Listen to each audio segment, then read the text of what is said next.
welcome to the Quantum Alignment Show. I'm Karen Curry Parker, and today we're going to be talking about a hodgepodge of different things that I jammed together in 1 hour or less about business and business success by type. Most importantly, I really want to talk a little bit about marketing and marketing by design.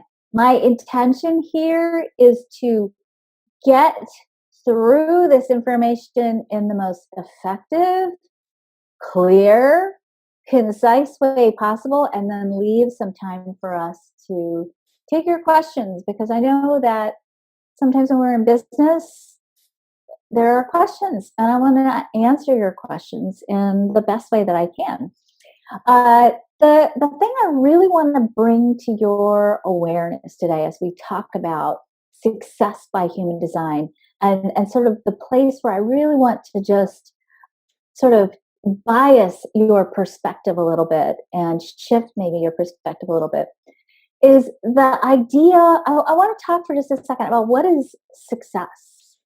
Because when we go into business in particular, or when we're working even, we have a very narrow range of what we tend to think of as success. And certainly I would say in the Western world, when we're talking about success, we oftentimes talk about profit, money, and work and hard work, creating more profit and more money. And that's pretty much it. You know, when we talk about success and we define success from a collective perspective, that's sort of where we stop the dialogue. The energy for business, and certainly we see this in the news, we see this in the last 10 years, we are really knee deep in a change in the dialogue and the definitions that we have around what is success, and in particular, what is business success. In America anyway, and I'm guessing it's probably the same all over the world, the largest growing section in the economy is small businesses and home-based businesses. When we look at why people go into business for themselves, we see that sometimes people are looking for something other than the traditional definition of success. Many of you have gone into business because not only do you, of course, need and want to make money. I'm not saying that that's not part of the equation. You have to be in business in a way that creates sustainable resources for yourself. And that means beyond eking by. That means having enough to be able to take care of yourself, to nurture yourself, to give yourself cycles of rest and respite so that you can continue to keep your energy high and elevated. And as the energy for business continues to change, we start to see a different set of drivers coming in that I think many home-based businesses, and maybe even many of you, are really engaging in when you start to explore for yourself, what do I want in my business? Some of you are wanting freedom.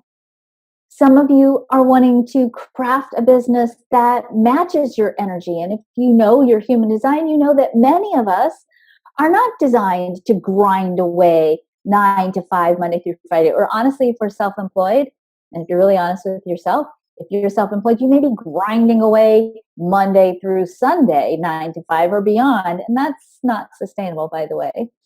Many of us go into business because we have a sense of mission or purpose. We want to have impact. We have something of value that we want to offer the world. And we want to spread what we have because we know that what we carry inside of ourselves is a secret offering and in alignment with our purpose, and adds to the increase of well-being in the world. Over the past couple of years, especially this year, I've really been exploring redefining the definition of success in my business and redefining what is profit in my business. Obviously, you know, I have employees, I have a team, powerful, beautiful team of people who hopefully you all had a chance to interact with. You know, I have obligations and responsibilities to them. I have my family. I have creating support structures for my people, my students. And I'm also really looking at how do we take business, particularly information, and maybe even not just information, maybe resources, tangible physical resources. How do we do business in such a way that we can sustain ourselves and also increase the accessibility to many, many people to what it is we offer the world.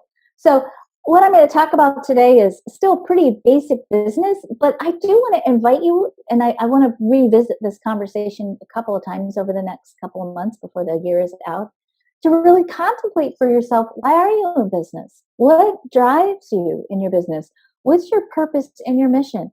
Some of you may have a really mission driven business. Some of you may have a business that maybe isn't necessarily mission driven, but creates the resources for you to be able to do something else that's really meaningful for you in your life. As we go through this information today, I really want to engage you in an inner dialogue about, how do you want to structure what you have? What is really meaningful for you? And are you really leveraging your energy in the most powerful and effective way possible? So without further ado, I will jump into the slides here and we'll get rolling. So when we look at the human design chart, and again, we're starting off by looking at the chart in a general way, not in a specific way. And you all have all of this in the chart. And we look at the nature of what I like to call quantum economics, the evolving nature of business and the nature of engaging in business from an expanded, more conscious perspective. What we see from the chart is that, provided we have a strong foundation, and you'll see at the bottom of this chart, I have what I list as the 9 resiliency keys. These are 9 core archetypes that are a synthesis of everything in the chart that create strong and healthy, abundance-based drivers for what we create in the world. If we don't have those 9 resiliency keys strongly and in a healthy, high vibrational way activated, if that's not in your foundation when you build a business, I want to just encourage you right now to push the pause button and don't start your business just yet until you get that piece handled, because your business won't be sustainable. What I'm really saying to you is this about the 9 resiliency keys. So I'm not going to talk about that today because that's a whole other conversation. But the bottom line around resiliency is this: if you are desperate, freaked out, despairing, or burned out, or feeling like your new business is your escape plan from something you don't like, don't start your business from that place. And I mean that from the most loving, compassionate place. Heal first. Align yourself with something that's consistent and stabilizing first, and then build your business. You don't want to take that energy into your business with you, because it'll make your entire business structure unsustainable and out of alignment. And you might make a good short-term profit. You could. I don't see that very often, but you could. And I'm not saying that you can't. But the amount of effort that it would take to crank that out, and the amount of effort that it would take to sustain something that's not in integrity. And when I say integrity, I'm not talking about moralistic, I'm talking about structurally. If you're not in integrity with yourself, you won't be able to sustain your business. And I've said this a billion times, and I'll say it again one more time today. The real reason why small businesses fail is because people go into business and they're already burned out before they get started. And it's a startup. When you start a business, or even if you're going to grow your business to the next level, it takes added energy. And if you don't have that added energy to give this project, this process, this birthing, it's really hard to get it going. What we see from the chart is, when you have that resiliency piece in place, that the nature of business is to be responsive. Creating a business is about looking out at the world and seeing, what does it need? What's available? What else is possible based on what's already in place? The second purpose of business is to give value and direction. That one of the things we do in business is we transform pain, or we transform a need into something of value, something that can give people a direction, a sense of direction in their life, and get them back into harmony with the heart of who they are.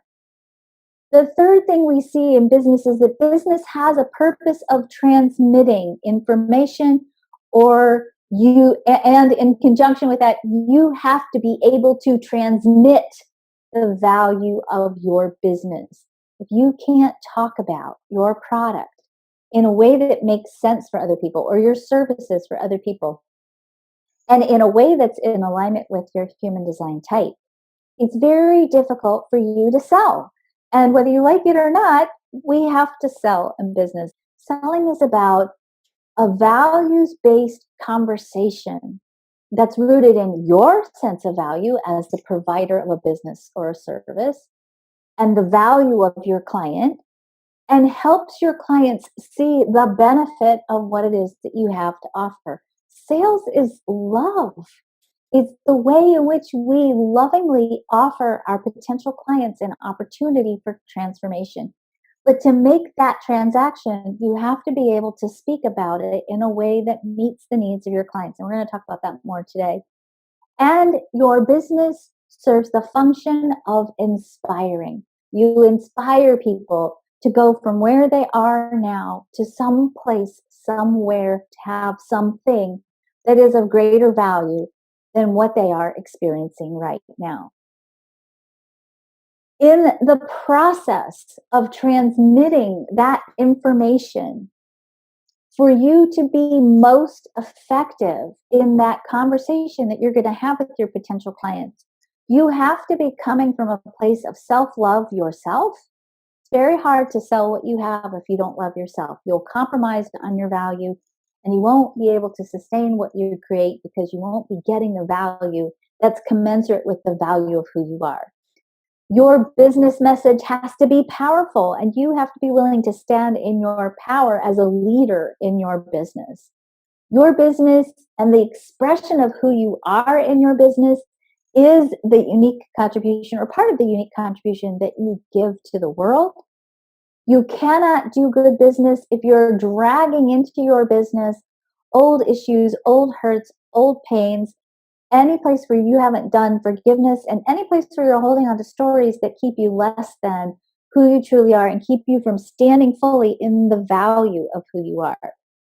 You will do much better in business when you stay connected to spirit as source, and you learn to harness the possibility of taking leaps of faith to create something beyond perhaps what you think is possible for yourself.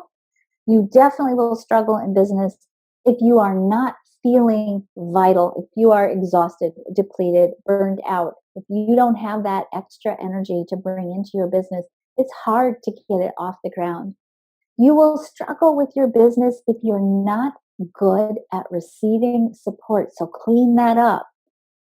One of the second things, this is not the first reason I think most small businesses fail is burnout. The second reason why I think a lot of businesses fail to up level, to get themselves to the next degree of expansion, is because many business owners and entrepreneurs struggle to allow themselves to be supported. We think, oh, I can't afford to hire an assistant, or I don't have the time to try to explain to someone else how to do this stuff, or oh, it's just easier for me to do this thing by myself. Why should I bring somebody else in when I can run the whole show?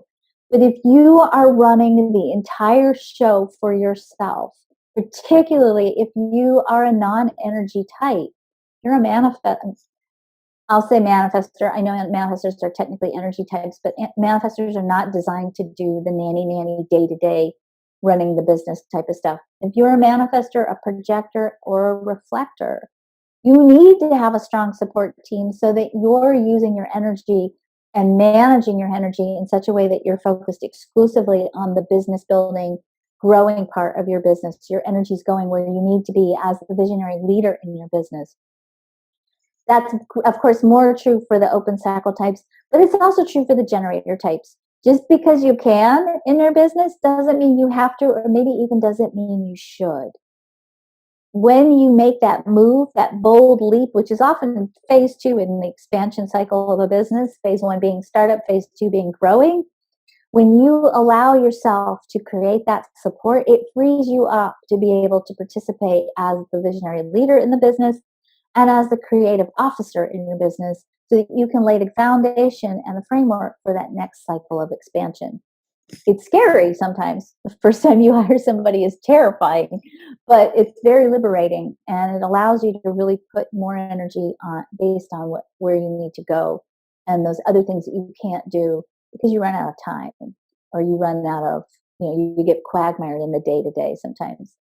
Last but not least, in your business, you need community. You need to have a place where you can either network or connect with other people so that you're in a support group of some kind. Now, I'm not saying you have to meet every day with your business support group, but the truth is, if you're a self employed person or you're an entrepreneur, especially if you haven't quite gotten to the place where you create a team for yourself and you're getting ready to grow, but you're not quite there yet, very easy to become what I call an entrepreneurial shut-in. To lock yourself away in your office and order everything from Bite Squad and Instacart and never leave your home because you think you're too busy, and then you don't have a balanced life anymore. And truth is, if you're an entrepreneur or a small business owner and you go like out to dinner with other people, they don't know what the heck you're talking about, and it can be very alienating. People who have a job don't always get some of the adventures as well as some of the wins that you have in your own small business. And having that fellowship and support actually can help you grow and feel connected in a network of like-minded people so you don't go crazy with an entrepreneurial madness. So when we're looking at business, the very first thing that we have to really explore, particularly when we're talking about sales, is why are you selling? What is the why behind the product or the service that you're offering? If you can't connect with that why, what happens sometimes is we start to get into a very mechanical mode then with the essence of our business. And we lose that passion and that drive and that access to that extra oomph energy that we need sometimes when we're creating something new or launching something new. And we need that extra energy that pushes us at that end point.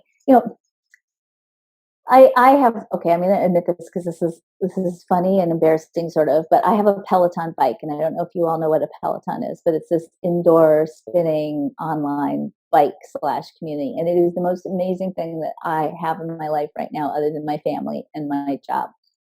I just love my bike so much.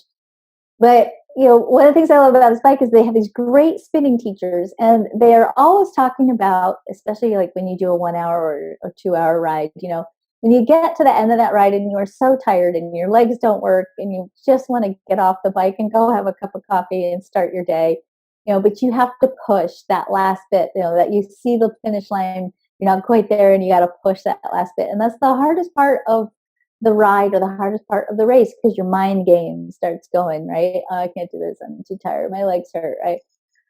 Selling and launching is very much like that bike ride or that race. You get to the end and you kind of see the finish point, but sometimes you get really tired at the end. And you got to take care of all these little details. And you got to handle the customer service piece. And you got to go back and find, oh my gosh, this transaction didn't go through. Or you have to make those final phone calls with your affiliates, or you have to make your sales calls if you're doing a higher end product, you're doing one-on-one conversations. And if you can't connect with the why, not only is it going to be difficult for you to convey the value of what it is that you have to share, it's also difficult sometimes to find that extra drive, that extra push that gets you to the finish line. So even though I know this is really kind of mundane business stuff, we're not doing too much human design just yet, but we'll get there.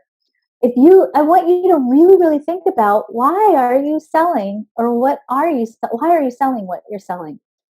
And take some time, maybe not now, obviously, because you're listening to me, hopefully, but over the weekend, or over the next week, I really want you to really explore for yourself, why are you doing this? What's the why that's driving you?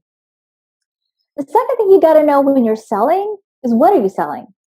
You will be surprised how many people I coach in business don't really know what you're selling. And I'm not talking about, you're not selling your product, okay?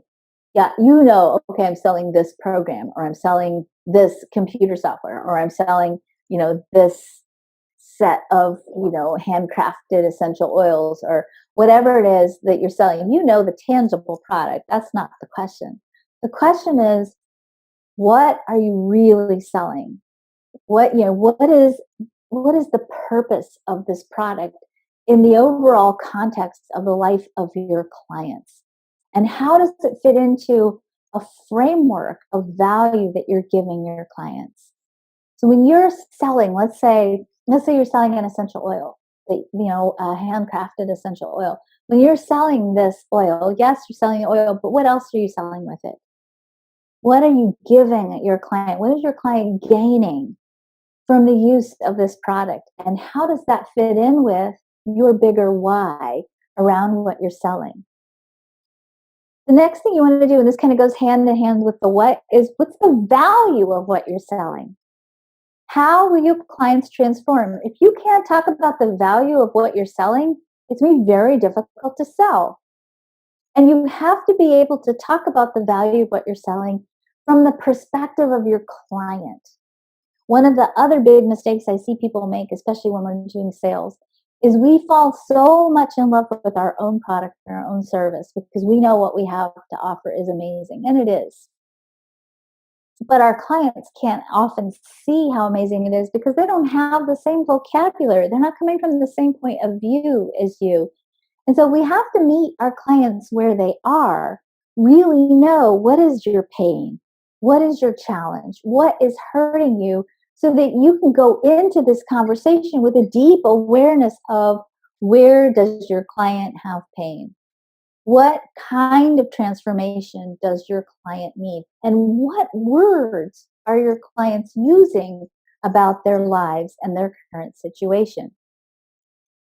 You want to be able to, when you're beginning a sales conversation, be able to talk about the benefits of what you're selling.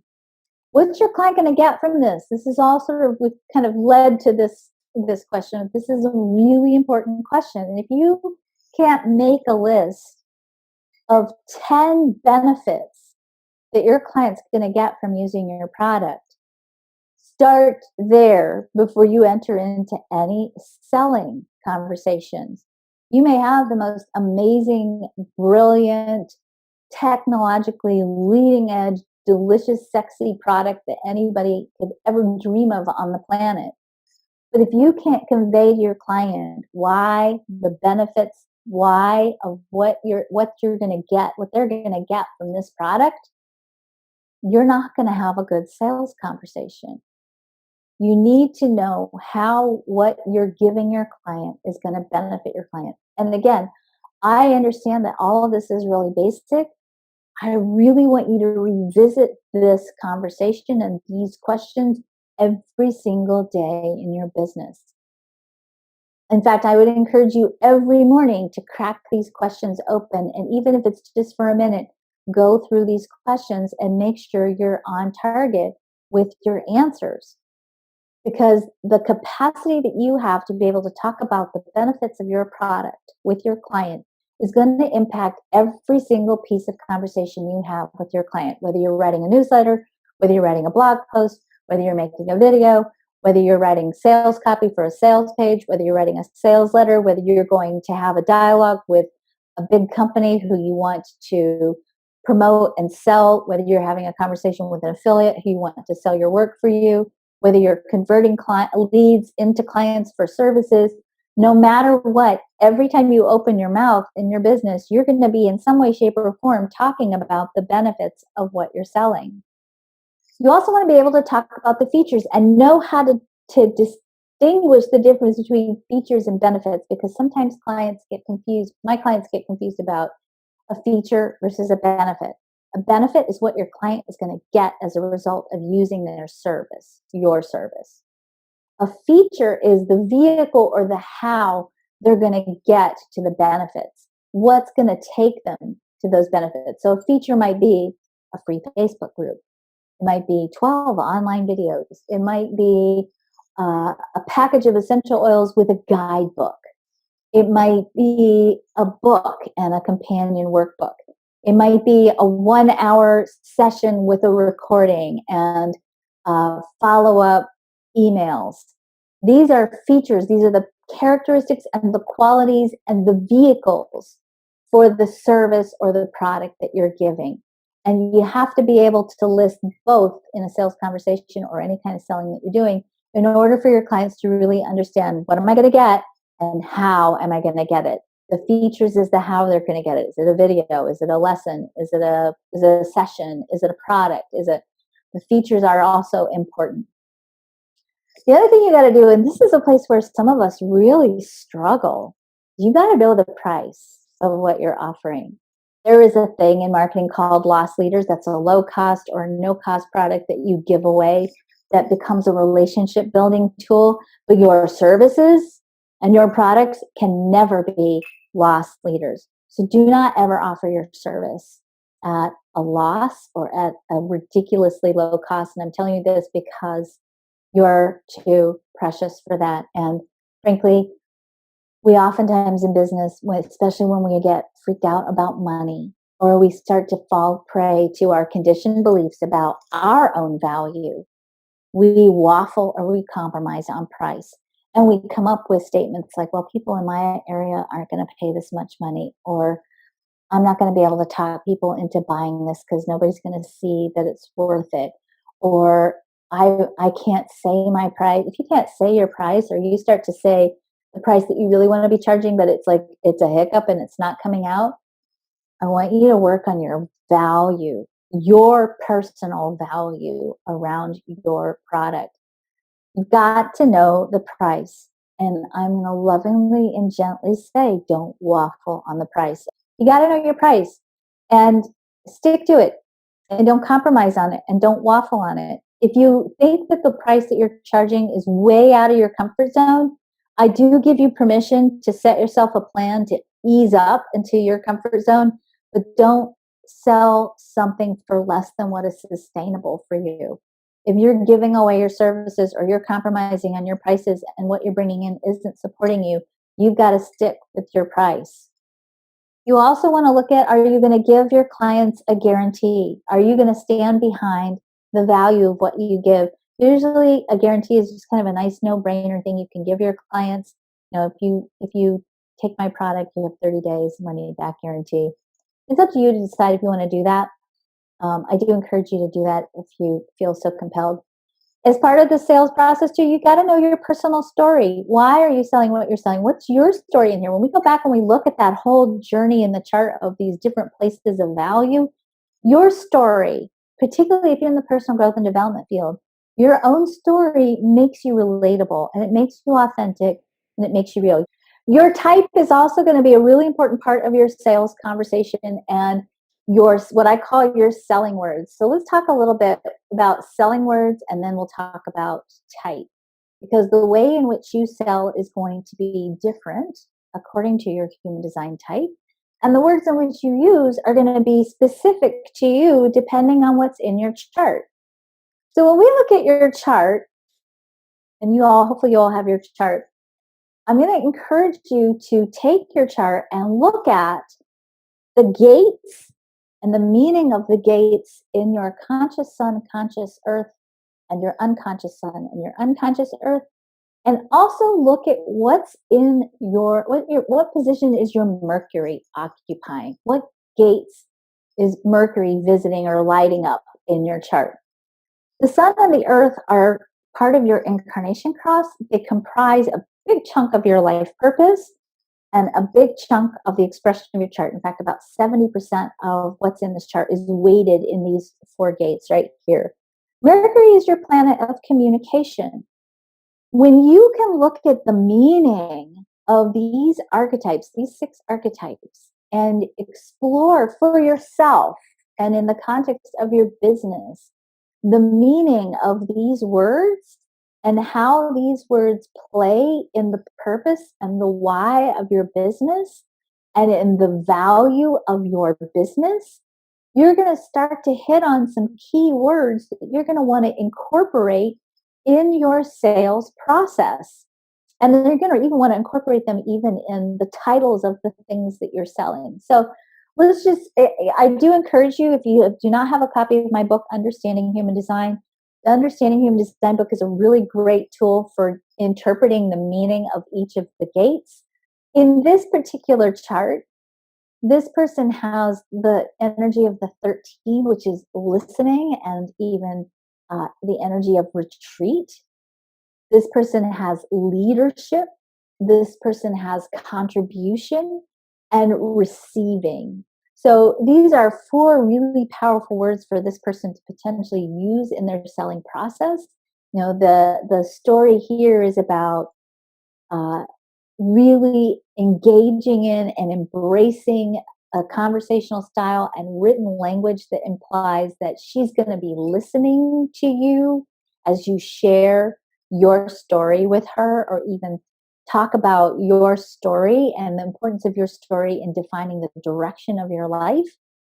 She's going to talk about the importance of leadership and how you can take leadership in your life. So leadership would be a really important word, or a really important focus in selling.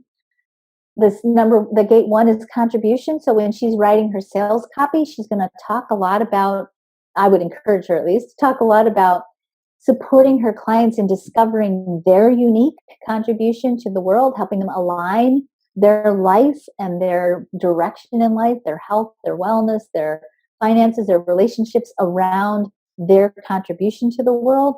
And of course, the two is all about receptivity.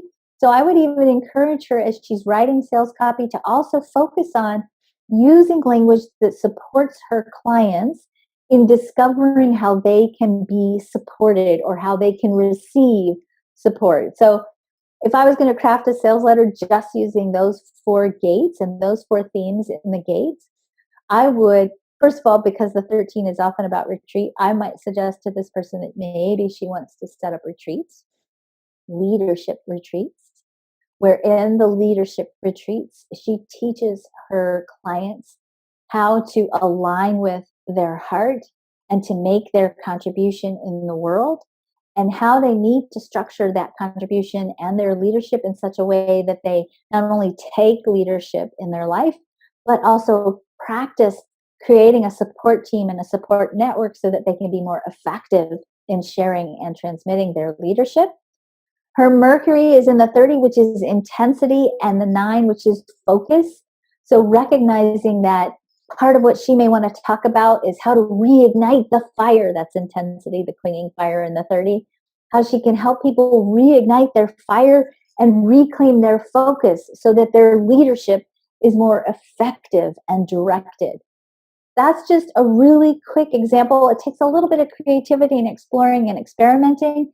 This particular example is actually not an easy example. So some of you may find that when you go through and look at your potential selling words and your selling themes in your chart, that maybe yours might be a little bit easier to work with, but we can play with that a little bit in just a moment.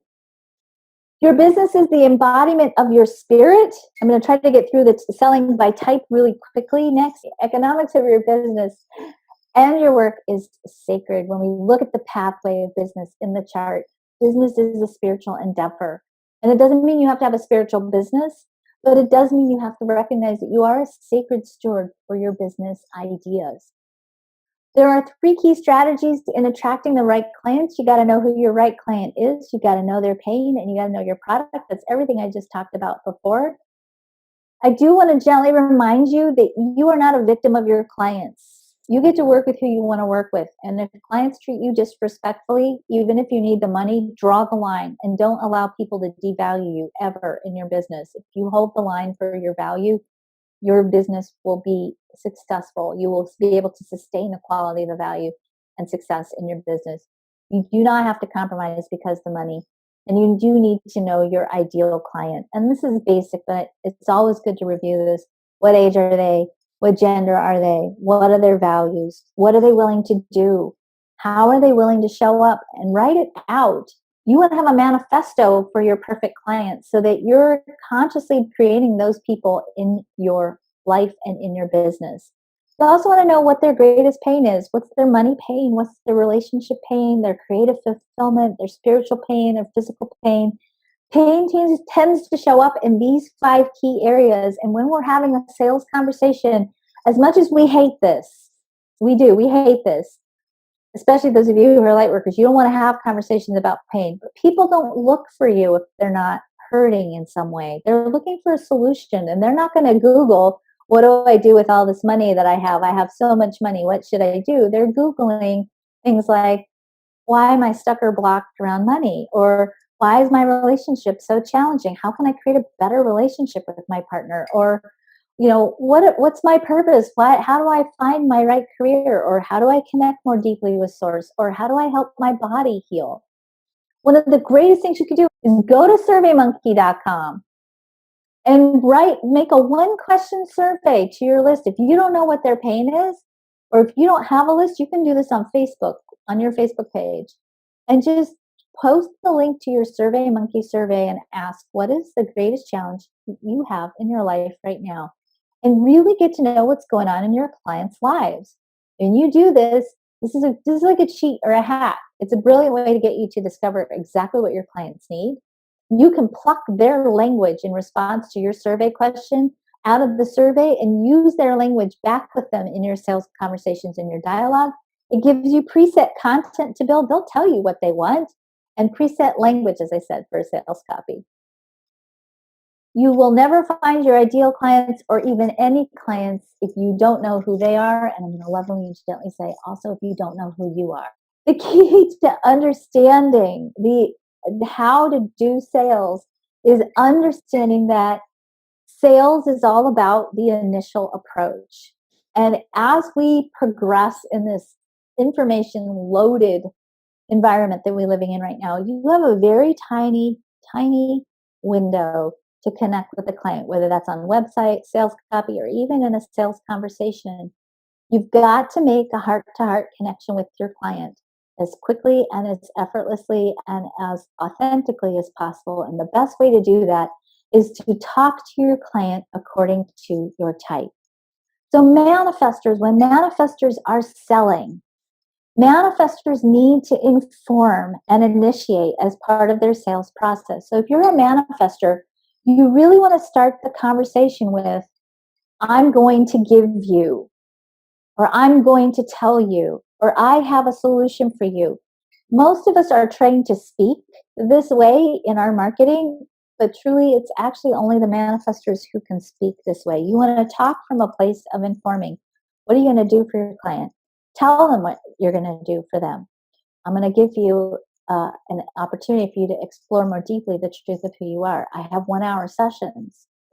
And in those 1-hour sessions, we engage in a really powerful dialogue that will initiate you into a deeper understanding of your authentic self so that you can find your right way to make money, create better relationships, start crafting a lifestyle that matches the truth of who you are, start accessing relationships that are more honoring and respectful of who you are, and give you the keys that you need to know how to tap into greater health and wellness for yourself. That's a manifestor dialogue. That's a manifestor sales dialogue. You inform, tell them what you're going to give them, initiate them into what it is that you bring to the table in terms of sales.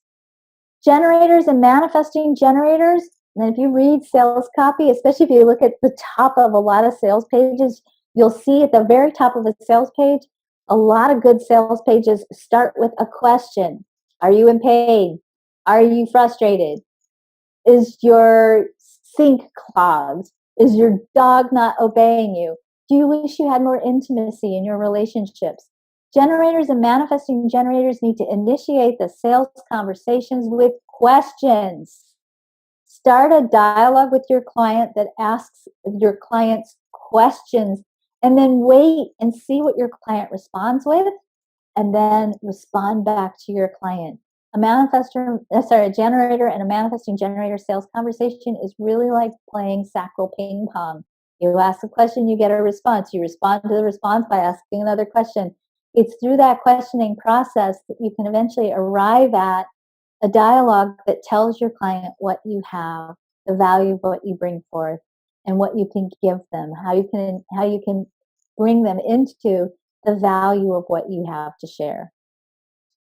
Projectors have a little bit of an interesting challenge when it comes to marketing, because the projector really does not have, as you know, the energy for initiating. And projectors sometimes, particularly when we talk about marketing and sales, have a little bit of a trickier time because the traditional sales models aren't really good for projectors. Projectors need to invite.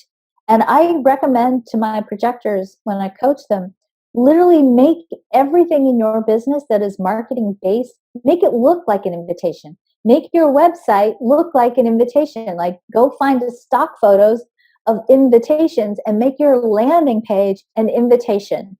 So let's say, hypothetically, you're a human design specialist and you're a projector. You might have a landing page on your website that says, an invitation for you. Would you like to gain a deeper awareness of your authentic self? Discover how you can best use your energy so you can avoid being burned out. Deepen the intimacy in your relationships. Live a life that is more meaningful to you and find your unique blueprint for how you can access your truth and your correct way to make decisions that are right for you. That might be a good header for a projector human design expert web page. And then you might go, uh, uh, RSVP here, and then have them click on a button that gets them their free chart, right? The other thing that's important about projectors, and this is again different than how many of us are trained around marketing, is projectors have to be very, very mindful of not overusing the pronoun I in their marketing and not making websites and sales presentations that are about the projector. You don't want to have massive images of your face and photos of yourself all over your website or your marketing materials. You want to make sure that in any marketing material you craft, that you take that pronoun I and convert it into the word you. You want to speak directly to your client using the word you. In fact, that's actually a really good thing for all of you to do, but for projectors, that's especially important. So don't talk about, page after page of, I have this much experience and this much training and this much certification. You can obviously, you have to position yourself as an expert, but keep it to a minimum. Really make your web, any of your copy or any of your conversation, make it be about your client, and make sure that you are using the phrase you in all of your client. The biggest thing for projectors is, obviously this is true for everyone, but certainly for projectors, this is exceptionally important. Relationships is key. And in relationship marketing, you really want to give your client an invitation and give them content. Try to deliver whatever you're giving, whatever marketing information you're giving them, in the most energy effective way possible, meaning don't set yourself up to do a bunch of free one-on-one consultations because you'll deplete yourself quickly. So find ways to deliver sales materials that are not one-on-one contact, unless you're selling a really high-end product and you're good at selling it. But really make sure that you are cultivating a relationship that's based on, I'm going to give you this and I'm going to give you this, and that you don't burn yourself out over delivering personal services as part of your sales project. Reflectors need to take their time with their marketing materials. They need to approach marketing slowly.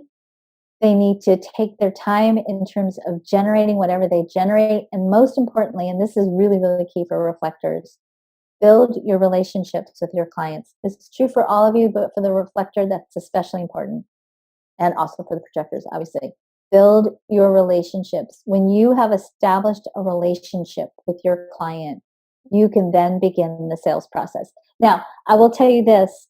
When I say need to wait for the full cycle of the moon, I'm not talking about the sales process. Don't take 30 days for the sales process, but do take time to get clear before you launch your product.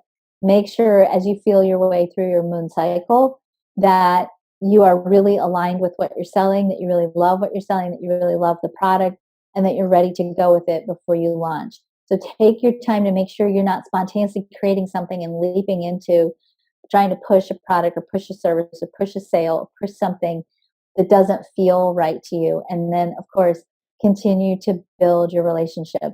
And as is true for the projector, you really want to make sure for the reflector as well that everything in your copy, everything in your sales relationships, everything that you're creating and giving to your clients revolves around the phrase you, the pronoun you, not I or me.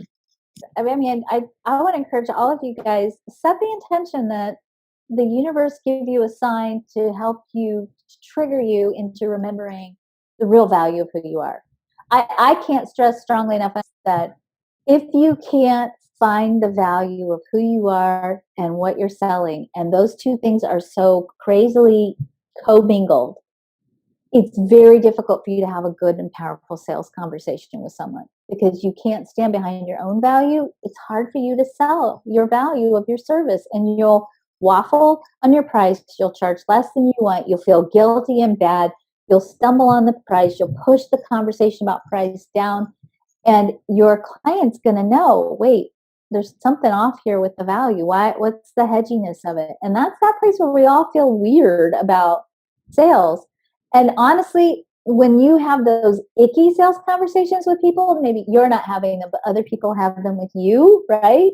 And you're like, oh, this person is just trying to sell me stuff. What you're oftentimes sensing is that person's lack of value, and they're overcompensating for their lack of value with bravado, and they're pushing. You guys have a wonderful week and a wonderful weekend. Bye-bye.